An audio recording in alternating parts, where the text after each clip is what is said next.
এখন যে এক্সারসাইজ দুটো করব এই দুটো হেল্প করবে আমাদের সাইডের ফ্যাট কমাতে। শুয়ে পড়বো এভাবে, দুটো পায়ের মাঝখানে গ্যাপ রেখে দেব, ডান হাত মাথার উপরে, বাঁ হাতও মাথার উপরে, সোজা উঠবো ডান দিকের কোণই বাঁ হাঁটুতে আর বাঁ দিকের কোণই ডান হাঁটুতে।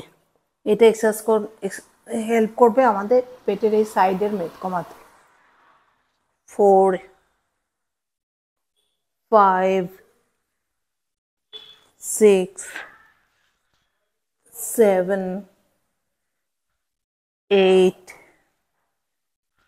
9 10 এভাবে 20 বার করব। এটা করার পর আরও একটা করব যেটা হেল্প করবে আরেকটু সাইডে, এই একদম পিছনের দিকে সাইডের মেদ কমাতে। বডিটাকে উঠিয়ে নেবো এভাবে, পা হাঁটুর কাছে 90 ডিগ্রি করব, দুটো হাতকে সাইডে এভাবে রেখে দেবো, আস্তে আস্তে গোড়ালি টাচ করবো, এদিকে বেন্ড হয়ে ডান দিকে বেন্ড হয়ে ডান হাত দিয়ে ডান পায়ের গোড়ালি, বাঁ দিকে বেন্ড হয়ে বাঁ হাত দিয়ে বাঁ পায়ের গোড়ালি। 2 3 4 5 6 7 8 9 10 11 12 13 14 15 16 17 18 19 20। বিশ্রাম করব।